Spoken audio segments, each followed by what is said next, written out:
Di tengah masyarakat yang majemuk, sering muncul anggapan bahwa semua agama pada dasarnya sama. Namun, benarkah demikian? Dalam video ini, kita akan menyimak perbedaan pandangan antara Ustadz Felix Yau dan Ade Armando dalam membahas pertanyaan penting tersebut. Diskusi ini disajikan sebagai ruang dialog untuk memahami perbedaan sudut pandang secara terbuka, rasional, dan saling menghormati. Saya adalah Muslim yang sangat percaya dengan ajaran Islam.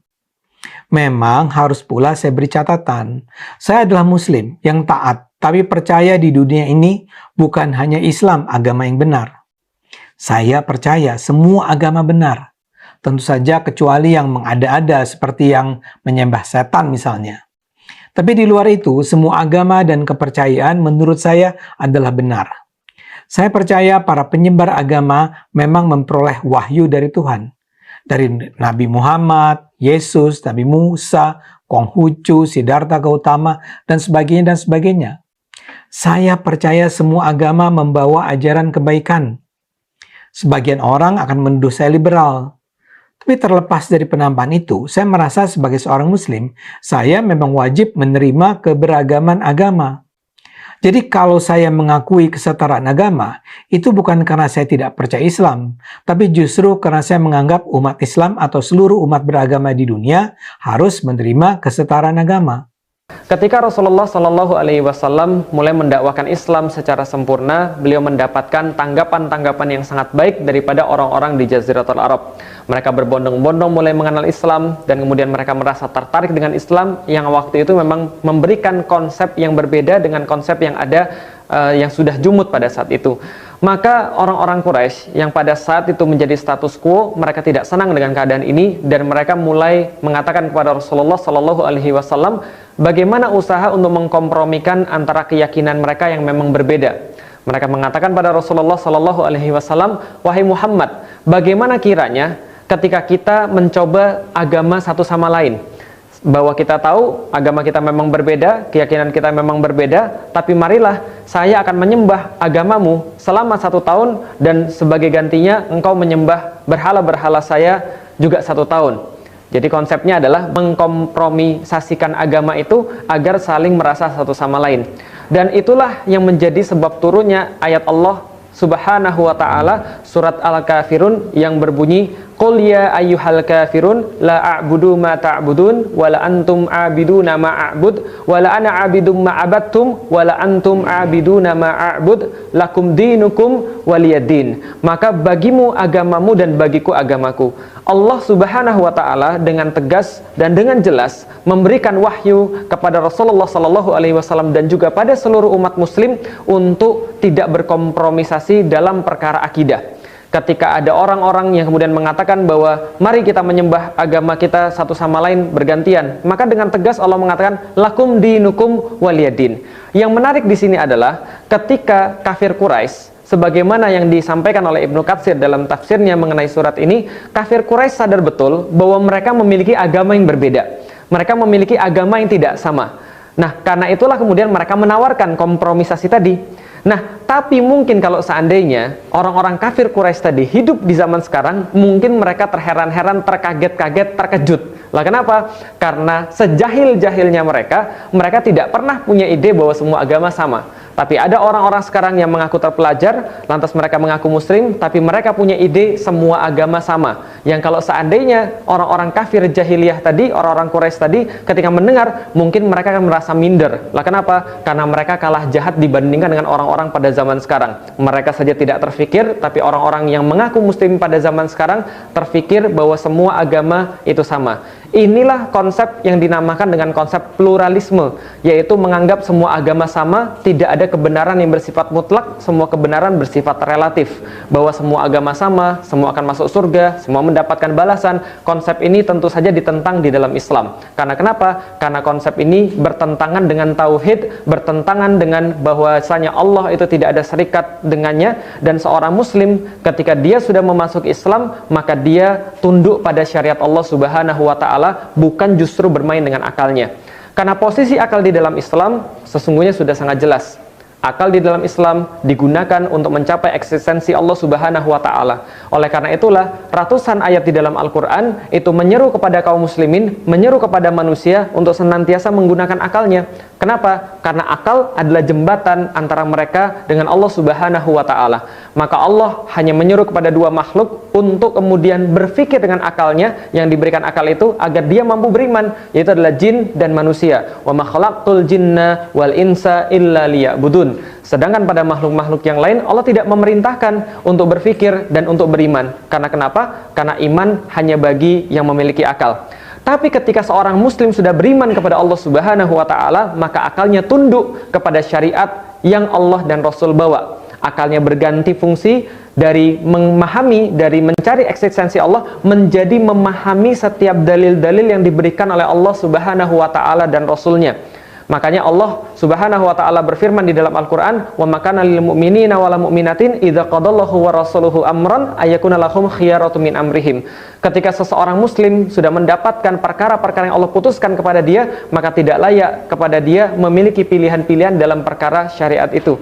Allah juga menegaskan misalnya di dalam surat Al-Baqarah ayat 216, "Kutiba alaikumul qital wa huwa kurhul lakum wa asang takrahu syai'a wa huwa khairul lakum wa asang tuhibbu syai'a wa huwa syarrul lakum wallahu ya'lamu wa antum la ta'lamun." Allah yang Maha tahu tentang yang mana yang baik dan yang mana yang buruk. Allah Maha tahu tentang apa yang paling baik bagi manusia dan apa yang tidak baik bagi manusia. Maka ketika seorang muslim sudah bersyahadat dengan syahadatain itu, maka akalnya tunduk kepada syariat yang Allah dan Rasul bawa. Sebagai pamungkas, benarlah Imam Ali karramallahu wajhah ketika menyampaikan kepada kita, seandainya syariat ini itu tunduk dalam perkara akal, maka dalam perkara mengucap khuf, maka khuf sepatu sebelah bawah itu lebih layak diusap daripada sebelah atas. Mengapa? Karena yang kotor adalah sebelah bawah, bukan atasnya. Maka akal untuk memahami bahwasanya Allah itu ada, untuk memahami eksistensi Allah itu ada, untuk memahami Islam adalah agama yang benar dan tidak selainnya.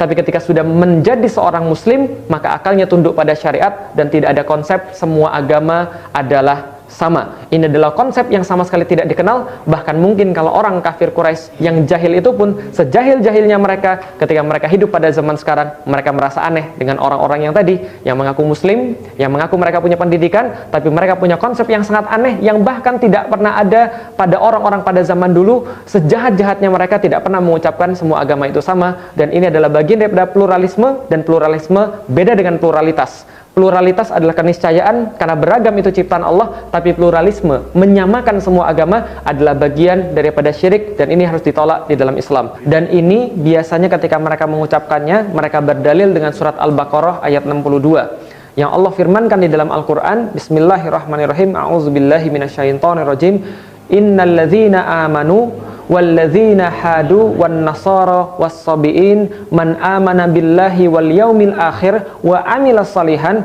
falahum ajruhum inda rabbihim wala khaufun alaihim walahum yahzanun. Yang kira-kira terjemahannya adalah, sesungguhnya orang-orang yang beriman dan orang-orang Yahudi, orang-orang Nasrani, orang-orang Sabi'in, siapapun di antara mereka yang beriman pada Allah Subhanahu wa Ta'ala, lalu mereka melanjutkannya dengan amal yang soleh, maka mereka mendapatkan balasan daripada Allah Subhanahu wa Ta'ala. Mereka tidak merasa khawatir dan mereka tidak merasa sedih. Ayat ini seolah-olah dipakai untuk menunjukkan bahwa selain muslim pun mendapatkan balasan daripada Allah Subhanahu wa Ta'ala. Padahal kenyataannya justru sebaliknya. Ayat ini bukan penguat pluralisme, tapi justru ayat penguat bahwasanya hanya orang-orang beriman yang mendapatkan balasan daripada Allah Subhanahu wa Ta'ala di akhirat kelak. Kalau di dunia, setiap orang yang melakukan apapun pasti mendapatkan balasannya. Tapi yang mendapatkan balasan kebaikan di akhirat hanya orang-orang yang beriman. Mengapa? Mari kita perhatikan. Bahwasanya Allah mengatakan di dalam Al-Quran, Innalladzina amanu, sesungguhnya orang-orang yang beriman, walladzina hadu wan nasara was-sabiin, dan orang-orang yang Yahudi, orang-orang Nasrani dan Sabiin, Allah katakan man amana billahi wal yaumil akhir, mereka beriman pada Allah dan juga kepada hari akhir, maka mereka itulah yang dikatakan melanjutkan dengan amal-amal yang soleh, maka mereka mendapatkan falahum ajruhum inda rabbihim, mereka mendapatkan balasan daripada Allah Subhanahu wa Ta'ala. Dan ketika menafsirkan ayat ini, Imam Ibnu Katsir menuliskan dalam kitab tafsirnya, beliau mengutip sebuah ayat lain dari surat Yunus ala inna awliya Allahi la khaufun alaihim walahum yahzanun. Sesungguhnya yang dimaksud dengan ayat yang tadi adalah para wali Allah, yang mereka ini senantiasa tidak mendapati kekhawatiran pada diri mereka dan mereka tidak merasa sedih di dunia maupun di akhirat. Siapa mereka? Alladzina amanu wa kanu yattaqun, yaitu adalah orang-orang yang beriman pada Allah dan mereka bertakwa pada Allah Subhanahu wa taala. Dan jelas ini konsep yang berbeda dengan konsep pluralisme yang dianut oleh orang-orang yang tadi mengaku Islam tapi mereka sangat jauh pemahamannya daripada Islam.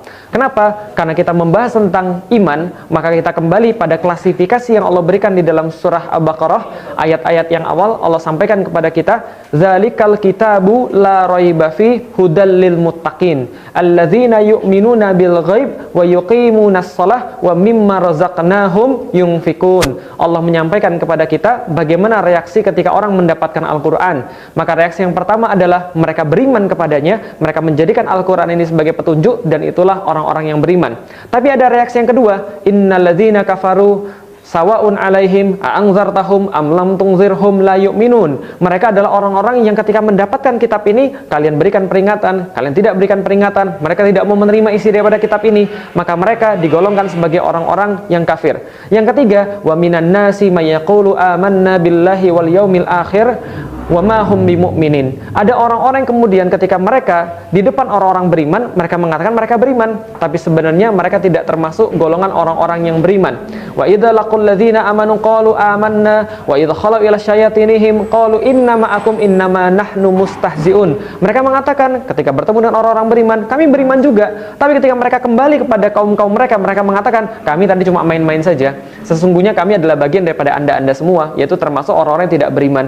Maka ada tiga golongan ketika mereka dihadapkan dengan Al-Quran. Yang pertama, beriman dengan Allah, menjadikan Al-Quran sebagai petunjuk. Yang kedua, mereka kafir dengan Al-Quran. Yang ketiga, mereka menjadi orang munafik, mau mengambil sebagian saja yang mereka suka, sementara mereka meninggalkan yang lain. Nah, maka kita sebagai seorang muslim harusnya tunduk pada ketentuan-ketentuan yang telah Allah sampaikan kepada kita. Dan surat Al-Baqarah ayat 62 tadi harusnya tidak menjadi sebuah hal yang justru menjustifikasi pemahaman salah bahwa semua agama adalah sama. Di dalam Islam, pemahaman seperti ini tidak ada, tidak dikenal daripada zamannya Rasulullah Sallallahu Alaihi Wasallam, tidak dikenal di masanya para sahabat, tidak dikenal di masanya para tabiin, tidak dikenal di masa para tabiut tabiin, tidak dikenal pada masa ulama-ulama salaf. Lalu ketika Anda mengucapkan bahwa semua agama sama, siapa Anda? Anda bukan Rasul, Anda bukan Nabi, Anda juga bukan para sahabat, Anda bukan tabiin, bukan para tabiut tabiin, Anda juga bukan salaf, lantas mengatakan yang tidak pernah mereka katakan. Anda siapa? Dari pembahasan yang telah kita simak, kita dapat memahami bahwa pandangan tentang kesamaan atau perbedaan agama sangat dipengaruhi oleh latar belakang pemikiran, keyakinan, dan cara memaknai kebenaran. Semoga diskusi ini menambah wawasan, membuka ruang dialog yang sehat, dan mendorong kita untuk menyikapi perbedaan dengan sikap dewasa dan saling menghargai.